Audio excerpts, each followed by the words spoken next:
The Baggies Podcast, giving you the latest news, views and opinions on all things Albion. Now available on YouTube, Apple Podcasts and Spotify. Hello and welcome to another episode of the Baggies Podcast. It is episode 27 of the podcast, and today we've got plenty lined up to discuss on this week's episode. We're going to be discussing the disappointing, to say the least, defeat against Blackpool in the FA Cup on penalties. We're going to be looking at that game in quite a lot of detail, discussing the lineup, the substitutions, and indeed the lack of effort in that game, because all of these things were a recipe for disaster. So we're going to talk about that. We're also going to reveal the Baggies Podcast Man of the Match again, and then we're going to have a look at some transfer news and a little look ahead to Wolves next week in the Black Country Derby. So without further ado, if you're new to the podcast, make sure you drop us a follow on Apple Podcasts, Spotify. If you want to go and drop us a nice review, that's available to do on Apple Podcasts as well. But otherwise, make sure you go and follow us on Twitter to get involved in future podcasts at the Baggies Pod. So without further ado, let's get into this episode of the Baggies Podcast, episode 27. Let's go. The Baggies Podcast, giving you the latest news, views and opinions on all things Albion. Now available on YouTube, Apple Podcasts and Spotify. So, as I said, plenty to discuss in this week's episode of the Baggies Podcast. Lots of issues going on at West Bromwich Albion, as I'm sure most of you will be aware of. But yeah, let's start off with looking at the lineup for the West Bromwich Albion Blackpool FA Cup clash. I went on the Seasiders Podcast preview show on Friday night to discuss the game, and yeah, that was very good. Obviously, I'll leave a link to that down in the description if you want to go and have a little listen and a watch to that. It was a bit of a live show as well, so it's something a bit different to the normal podcasts that I produce. But obviously, if you want to go and check that out, that's going to be in the description for you. But yeah, let's start with the lineup, because that was another. There's a few key elements that I've highlighted here on my little running order sheet that I'm going to have to discuss, because quite a few of them, I'd say, complemented each other, and indeed led to defeat in this particular game. So the first one is the lineup, and obviously that's pretty crucial to a game. You know, you choose a completely wrong lineup, and you're often going to go and find yourself losing that game. So let's go and have a look at our lineup. So in goal we had David Button. You know, that's a fair choice. Don't expect Sam Johnston to be playing in this particular game, obviously. Kieran Gibbs a left back, Ivanovic and Bartley as centre backs, and Peltier at right back, with Ajayi in centre midfield, just holding in front of them, with Grosicki, Gallagher, Livermore and Kravinovic across the midfield four in front of Ajayi, and then Pereira sort of looked like the lone striker in a way. Yeah, so there was no recognised striker in the squad whatsoever. There was no Cheikh Diaby, who we expected to actually see start this game. The suspicions are that he might have been a positive COVID case, but you can't see the fact that he was on the bench against Arsenal. Something must have happened for him not to be available for this game. That's all I'm saying. There's hardly much rotation going on in there. You'd say that quite a few of these players might be starting in games for Sam Allardyce. I'm looking particularly at Ivanovic, Bartley, Gibbs, Ajayi, definitely Gallagher, Livermore, Pereira. So there's quite a few that are going to be, potentially starting. Yeah, so there was no recognised striker. There wasn't much rotation going on. There's not much rest either, because you think Gallagher, I'm looking at in particular, who is probably been one of our best players this season. Definitely the best outfield player, certainly. But he's the one who probably needs the rest more than anybody else, considering he's doing the running for most of the team in in most games. So he, for me, deserved a bit more of a rest. And I think he shouldn't have started the game. I mean, yeah, fair enough. I think he's out of the Wolves game because of the amount of yellow cards he's accumulated. But the Blackpool game, it's just no need to play Gallagher in that game whatsoever. I feel like he just needed a bit of a rest. Yeah, the thing is about him giving other people a chance, I feel there's one instance in which that, he said in the pre-match press conference, he said, I'm going to give others a chance to see if they can impress me. There's spots up for grabs. I want to see people going in and finding a first team place with this West Brom, in the West Brom team, because there are places up for grabs in that first team. The first team clearly not doing good enough things in the Premier League. So Allardyce is going to want to assess players, in other parts of the team. So with that, you've got to look at the way in which he's gone about doing that. So you look at the team, and I think in one instance, as I've just said, that it worked was Kamil Grosicki. For me, played very well yesterday, looked very bright, and for me, I was a bit, it was a bit strange for him to be starting along with Krovinovic because they're both looking to be leaving the club. Krovinovic apparently has been offered to other clubs on loan, and Kamil Grosicki was nearly out of the door and going to Forest before the end of the transfer window. It was a couple of minutes over the deadline, so he was nearly gone. But now he's being given a chance in Allardyce's team, and I still think he's going to be going. But for me, that was a really good performance from Kamil Grosicki, and he's the one instance in which I think this has indeed worked. Obviously, it was good to see Grosicki getting a start and a good performance from him. So he is in, Allardyce, saying he was going to give people a chance. Grosicki's had his chance and he's taken it, in my opinion. Other than that, there weren't any real decent. I'd say Pereira was pretty bright, trying to create things throughout the match. I actually think Peltier wasn't that bad, but that is me starting with quite a low threshold for him because of the game he had against Leeds, which was pretty bad. However, I thought he played quite well today against Blackpool. Apart from that, I'm just really confused. No recognised striker whatsoever. It was just really weird to not see a striker on the pitch when you see Sam's sort of playing style when he wants to lump the ball towards a striker or over the top of the defence, and there's nobody coming to chase onto it. So I was really confused by the lineup, and I think a lot of people were. You did have young Rico Richards on the bench, who I suppose is meant to be a striker in that sense.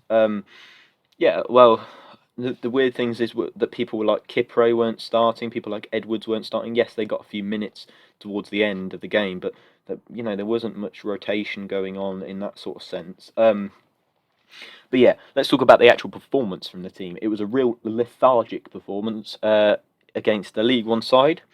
Let's not forget who they are. They're not Barcelona, they are Blackpool, but they gave their all, Blackpool. And that you have to say well played to them. It ended up going to penalties. We lost 3-2 on penalties, but you have to say they deserved to win before penalties. I think they should have put the game to bed before penalties. And against a better side, we'd have probably gone and lost that game. I'd say 4 or 5-2. There were plenty of chances for Blackpool to get in there and create chances. They created more chances than us by certain. They should, they gave their all, Blackpool, and they should really be credited for their performance because they should have really put that to bed before the game went to penalties. I think they should have perhaps put the game to bed earlier. However, it's just annoying how the fact that you've been outplayed by a League One side. You look at the quality of our side. There's some good players in there. Don't get me wrong, but none of them seem to give any effort towards the game. None of them seem to throw themselves about. None of them seem to go and play any sort of decent game. Nobody seemed to really put themselves about, and it was really annoying because you look at the team and then you look at the way in which they've come on and conducted themselves. I could probably tell you 2 players that perhaps gave their all to. Maybe 3. I'll go with 3. Peltier, I thought, gave 100%. Might not be the best of ability. I think that's probably his level, actually. Probably League One level. And Ajayi, maybe Ajayi, I don't think he was quite up to it. He did nearly get himself sent off earlier on in the game. Gallagher put a lot of effort into it. And then Grosicki as well probably put quite a bit of effort into the game. Apart from that, it was very lethargic. Very wasteful performance from West Brom. And then we're going to have to move on to the substitutions, because all 4 of the starting back 4, so that is Gibbs, Ivanovic, Bartley and Peltier, were replaced during the game. They were replaced by Furlong, Kipre, O'Shea and I think Sawyers as well. And then the other substitute was Edwards for Gallagher. So, there was you're sort of you're tying your hands behind your back for attacking substitutions because they were crying out for something a bit different, something new. I mean, I don't understand why he replaced the entire back four. I don't know whether he was competing in some sort of challenge to get the most centre backs on the pitch, and I don't know. But that was certainly not the way to go about things. He brought on Furlong, Kipre, O'Shea, and then he brought Sawyers on, and Sawyers went into midfield with Ajayi going back into the back four. So it was pretty weird from Allardyce. The only attacking substitution I said he made was Edwards for Gallagher after 61 minutes.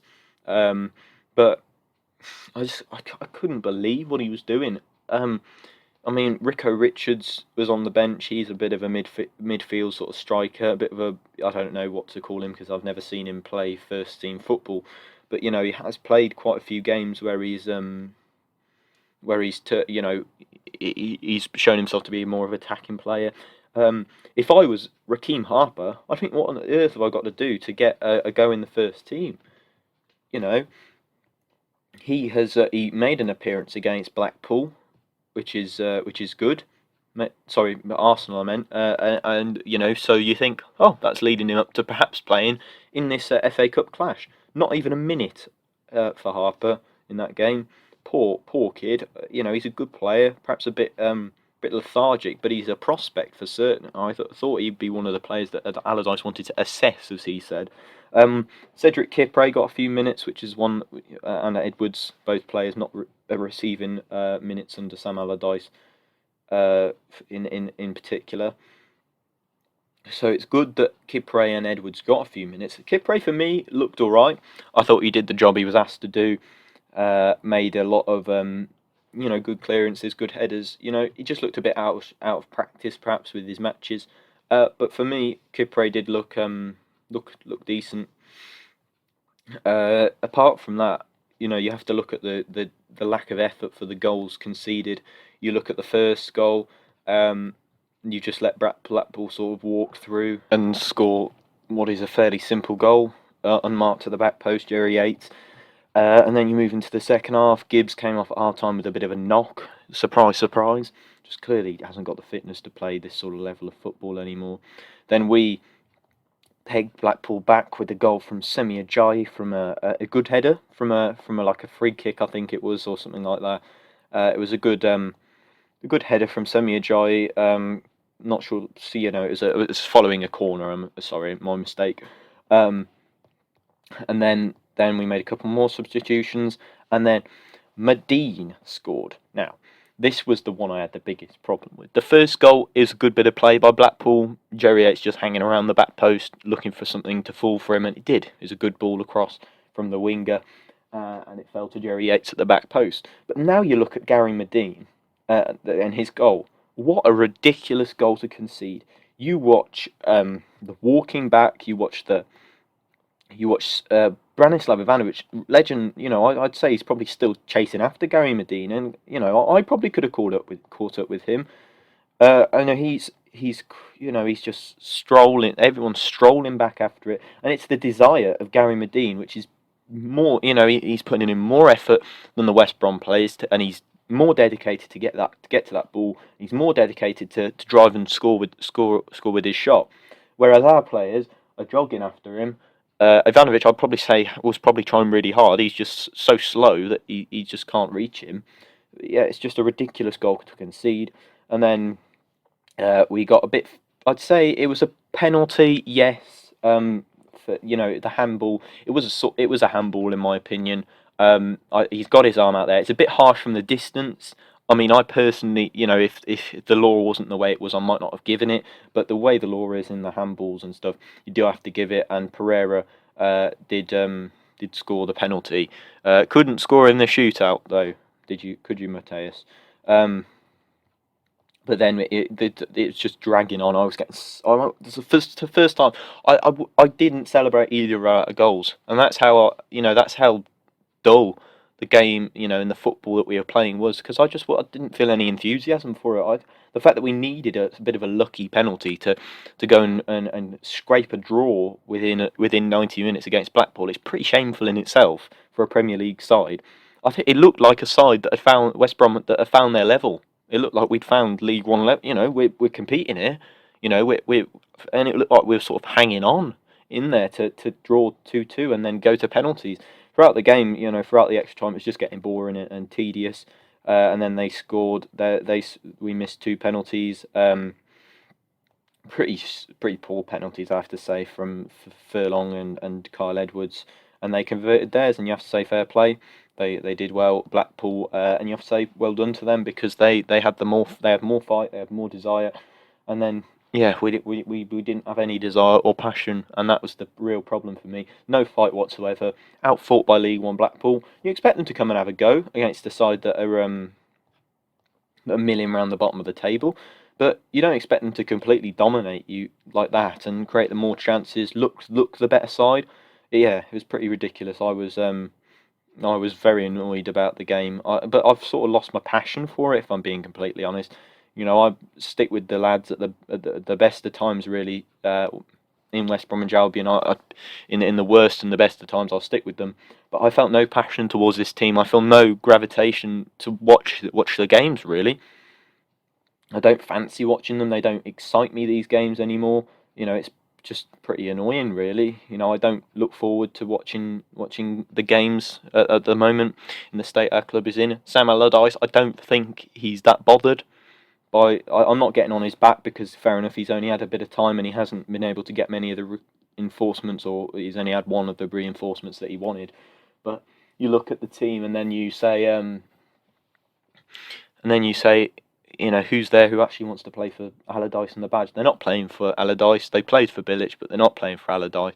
And it just highlights the problems behind the scenes, because that has just caused you all sorts of problems, sacking Bilic at the time. Now, I say Bilic was probably right to go, but not at the time that he did go. I think it was right to sack him after the Palace result, maybe even Newcastle, but not the Man City game. The poor guy, Bilic, he's already got back into football, fair play to him. He's gone to earn probably millions and millions of pounds over in Beijing for a Chinese team. So he's probably raking in the money. But yeah, so the owners are really the problem here. Director of football not doing well enough by sacking your manager in that sort of time. The players respected Bilic, and I don't think they respect Allardyce and the way he's trying to play. But however, I don't think the players will have much of a say, because I think he's going to ship quite a few of them out. And let's go on to talk about the transfer news, because obviously we signed Robert Snodgrass in the week on an 18-month deal for a nominal fee, apparently. Quite a small fee. He only had 6 months left on his contract with West Ham. So, yeah, he's now at West Bromwich Albion from West Ham. A good player, in my opinion. One of those players that's going to work his socks off for you, whatever the weather. And that's the sort of player I'd like to see in the West Brom side. He's that sort of player. And I'm looking forward to seeing him in a West Brom shirt. He's going to leave his heart and his soul on the pitch. And it's not really about the fact that he's that old. The fact that he's going to come and put up a fight, which is good.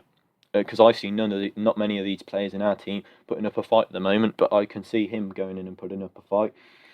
Grenier is a player who plays for Guingamp in France, but he's soon to become a free agent or something like that. Apparently, we are perhaps interested in him. A bit of a... I'm not really sure what to say about him, but yeah, apparently he's a player that we're potentially looking at. A player that we're going to have a little peek at and see if we can bring him in. Clément Grenier of Stade Rennais, that is, a few Premier League teams after him, according to Alan Nixon, who is a journalist, reasonably decent player and a reasonably decent journalist reporting that. So yeah, he's meant to be quite a good player, Clément Grenier. So we're going to see what he's going to do. He's 30 years old, but yeah, we're just going to have to see what happens with that one. Tosson's still linked with us. Sam Allardyce says he wants serious reinforcements in this team, and he says he's got a hell of a job to do. So that's obviously the case with him. Yeah, I can't believe what's happening. Yeah, it's pretty annoying that we find ourselves in the position we find ourselves in. But we're going to have to see what he does in the transfer window. And we got Wolves next week. So, yeah, we're going to see... we're going to see about that. Apparently, we're also... Big Sam's optimistic about Josh King. Can't see if he's You can't see him coming in, and perhaps Josh Madger, who scored quite a lot of goals for Sunderland in the lower tiers, who's currently at Bordeaux, could be coming into the club as well. But that brings us to the end of this week's podcast. I'm afraid it's been another difficult listen. We're getting a bit sick of them now, but it's the Black Country Derby next week, so we're going to see what we can get out of that game. That will be a lot, if I'm being honest, but we're going to see what's going to happen. And hopefully we can put on a better performance, and maybe we'll have some new signings in before then. But without further ado, that brings us to the end of the Baggies Podcast. And if you're new, make sure you follow us on Twitter, Spotify, Apple Podcasts. Leave us a nice review if you'd like. So, if you've enjoyed it, make sure you're dropping a like on YouTube or whatever. And I'll see you in the next episode, in episode 28. Thank you very much for listening, and I'll see you next time. Goodbye. The Baggies Podcast, giving you the latest news, views and opinions on all things Albion. Now available on YouTube, Apple Podcasts and Spotify.